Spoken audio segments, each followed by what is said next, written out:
morning students. In today's class we are going to see about the composition of milk.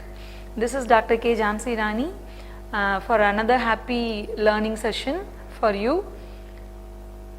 Yet to the session. So milk products, as we all know, milk and milk products, as we all know, one of the top most rated nutrient comprised food items which we have in our practice. So in this session we are going to see about the overall composition and the nutrients present in milk as well as the milk products. What are the nutritional benefits you can get with the help of consuming milk on a regular basis? That are all the things we are going to see in that session. So getting into the session for the happy learning. So milk and milk products. Milk is a liquid produced by the mammary glands of mammals including humans. Breast milk is the preferred food for infant as it is well tolerated while their digestive system develops and matures. Dairy milk may be introduced at later ages according to their toleration level. If it is tolerated in a very well manner, we can introduce it in their food in a regular basis. If not, we have to wait for a few years to introduce it, and this should be in a prompt way according to the food sensitivity issues once faced by an individual. Although dairy milk may come from many mammal, cows, goats, buffalo and sheep are common producers. So milk, when it comes to milk, we predominantly talk about the milk which is coming from the cow. So milk is a complex mixture of lipids, carbohydrates, proteins and many other organic compounds and inorganic salts dissolved and dispersed in water. So you can look into the pie chart that describes about the percentage of the lactose, protein, fat and minerals present in milk. Composition of milk varies with the species, breed, diet, lactational period and interval between milking time. That is, like species, you can have milk from goat also and sheep also. So if you are taking milk from cow and buffalo, the composition of these both milk will be different. Breed, as I said, goat and sheep milk will be in a different composition.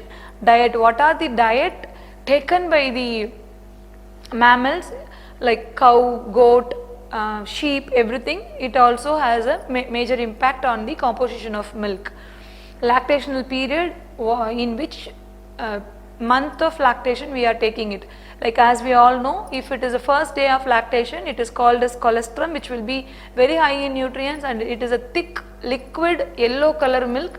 So like that, if it is a little later period of lactation, like some 2 to 3 months after the delivering of baby, it will be in a diluted form. It's up to the period of lactation and also the interval between the milking time.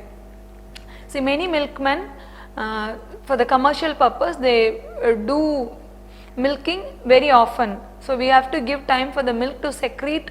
So if it is not given enough time for the secretion, or if the milking is happening in a very frequent time, then the quality of the milk may differ.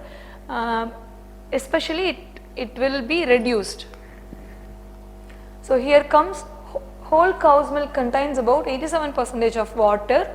The remaining 13% only comprises of protein, fat, carbohydrates, vitamins and minerals. Processing techniques remove fat to produce lower fat varieties. Reduced fat contains only 2% milk. This we all know. People say toned milk, skimmed milk, 2% milk. It is very common. So 4% milk you would have seen in ads like Arjun Ammayar kind of ads you can see, where they give 4% milk fat, which is considered to be the higher quality milk, and low fat milk contains only 1% of milk, and non-fat or skim milk has virtually no milk fat. So another one important thing, so from this we can understand that the quality of the milk is mainly mainly depends upon the fat items present in the milk. If the milk has good amount of fat, then it is considered to be the higher quality milk. If the fat in the milk is less, then it is considered to be a little low quality. And the standard of milk is mainly based on the milk fat contained in it. Okay, cows are often pregnant while they are milked. So dairy milk contains hormone like insulin and growth factor, estrogens and progesterones. Some cows are given with additional hormones to increase milk production, which we all know, like for chicken they give hormones for easy fast maturation. Like that you will get hormonal injection to cow to increase the milk production in an artificial way, which is generally considered as a bad thing. Protein in milk can be divided into two major groups, which is like whey and casein. Insoluble milk protein, which is called as casein, and soluble milk protein, which are called as whey protein. Both group of milk protein are considered to be the excellent source of protein equally, and the high proportion of essential amino acids, and it's considered to be very good for digestion. So casein forms the majority, 80% of the protein in milk. It is really a family of different protein, with alpha casein being most abundant in cow's milk. It has an important property, like we can say it is its ability to increase the absorption of minerals such as calcium and phosphorus. That is, if the casein in the milk is high, when we consume that milk, it itself helps to absorb the other minerals such as calcium and phosphorus. This quality makes the casein very high for in the aspect of nutrition. It may also promote lower blood pressure, that is, it help in controlling the blood pressure. Whey protein, which we all know from the gym buddies, many of us would have heard the word whey from the fitness freak. Whey is taken as a supplement by many of the gym buddies. So whey is another family of protein, accounting like 20% of protein content in the milk. It is particularly rich in branched chain amino acids like leucine, isoleucine and valine, which are considered to be a very essential amino acids of protein.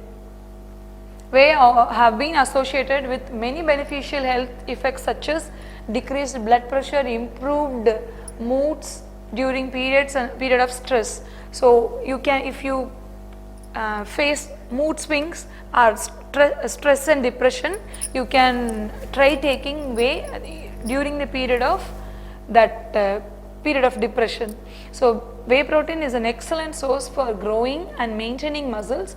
This makes it a favorite supplement for many of the fitness freak. It is a popular supplement among athletes also and people who are into bodybuilding. Carbohydrate in milk are mainly in the form of simple sugars like lactose, which makes us around 5% in the milk.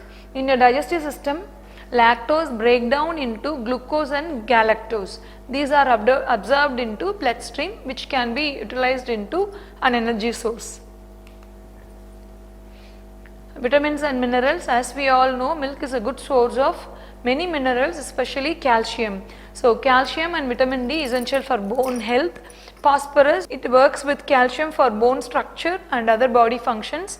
Magnesium, which is involved in the numerous biochemical reactions, and another milk contains another minerals such as sodium, zinc, potassium, iron and iodine, which are also present in the milk. Vitamins, milk contains some of the vitamins like vitamin A, vitamin B12, riboflavin, which is vitamin B. Whole milk straight from the cow is it has around 4% of fat. Whole milk is very high in saturated fat, which makes up to 70% of the fatty acid content. Puffer fat are present in minimal amount, making it up to almost nearly 2% of the total fat content. Mufa contains about the rest 28% of the total fat content. In addition, trans fats are naturally found in dairy products. this contradictory makes the fat milk and milk products little less acceptable among the some sort of food scientists, which they argue that since it contains trans fats naturally, this may make it an unsuitable food for human consumption. Enzymes. So lastly, it also has few enzymes like lactoperoxide, lysozyme, xanthine oxidase, catalase, glutathione. Glutathione is a very radiant source of enzyme which is good for skin brightening, and many people, many celebrities and many influencers have been reported to have glutathione in their diet or hormonal injection for skin brightening. Artificial injection of glutathione is very famous among celebrities nowadays, peroxides and lipases. So these are the compositions of milk and milk supplements which we can, which is very common in any sort of milk for its case. So here comes the end of the session. So in to sum it up, I can say that these are the this session comprises of the composition of milk and milk products, and here comes the next one.